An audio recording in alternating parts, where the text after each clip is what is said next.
Bonjour, voici la seconde partie d'une vidéo que nous avons fait sur l'achat d'un terrain. Alors si vous n'avez pas vu la première partie, je vous demande d'aller la voir, sinon vous avez du mal à suivre. Vous trouverez le lien directement là-dessous. Comme ça sera plus clair pour tout le monde. Alors on va revenir à notre propos. Je vous avais promis d'autres astuces, autres que celles qu'on a déjà citées. Alors tout d'abord, avant de me vendre cette parcelle B, la mairie a commencé par faire passer des conduites. C'est des conduites d'évacuation des eaux usées pour le futur lotissement.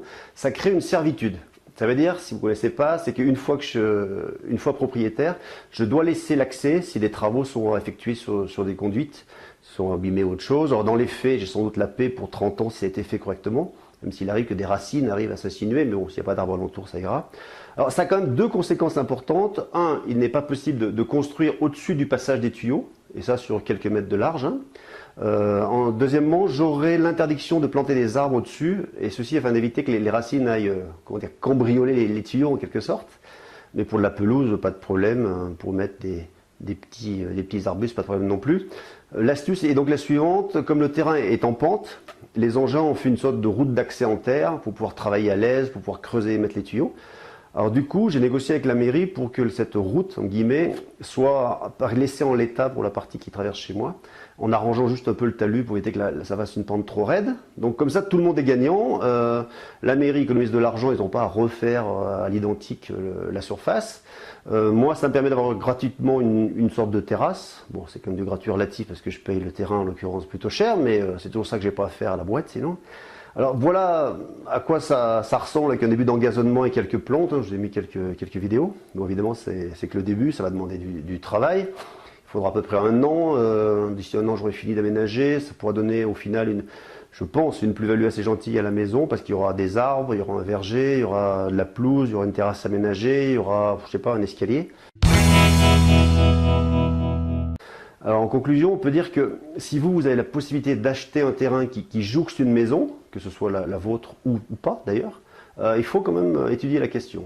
Si c'est votre maison, ça lui donnera vraisemblablement de la valeur. Si ce n'est pas votre maison, vous pourrez peut-être revendre cette petite parcelle à un très bon prix plus tard, soit au propriétaire voisin qui n'a pas voulu acheter la première fois, soit à son futur acheteur, le jour où il voudra soit agrandir sa maison, soit faire à son tour un garage, un jardin, mettre une piscine hors sol, ou ajouter une pièce en pouvant construire grâce à ce nouveau terrain jusqu'à sa limite antérieure, donc gagner 4 mètres en principe. Et enfin, il faut prendre en compte aussi, c'est important, l'évolution des règles d'urbanisme. Alors supposons que vous achetiez un terrain constructible en théorie, mais sur lequel vous ne pouvez pas mettre de maison parce qu'il est trop petit. Voilà, trop petit au vu des règles d'urbanisme. Vous avez alors deux possibilités. La première, soit vous espérez acheter un terrain voisin et atteindre la limite constructible, ou alors vendre cher au propriétaire voisin qui a besoin de mètres carrés pour pouvoir construire, ou alors vous comptez sur l'évolution des règles d'urbanisme pour pouvoir y mettre plus tard un bâtiment. Et ce n'est pas du tout un cas théorique, c'est plutôt un cas général. On va prendre l'exemple de la commune. Les premiers habitants du quartier, ils avaient des parcelles de 2000 mètres carrés. Quand j'ai construit il y a 14 ans, c'était 1000 mètres. Actuellement, on est à 700-800 mètres. Et je sais que dans la ville voisine, ils ont carrément supprimé la limite de taille. Si vous avez la place, si c'est constructible, vous pouvez mettre une maison, point barre.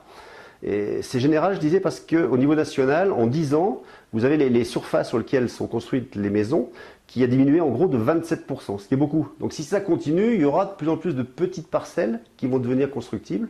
Et ça, il n'y a pas beaucoup de gens qui y pensent. Donc intéressez-vous aux petites parcelles, ça peut être une astuce intéressante.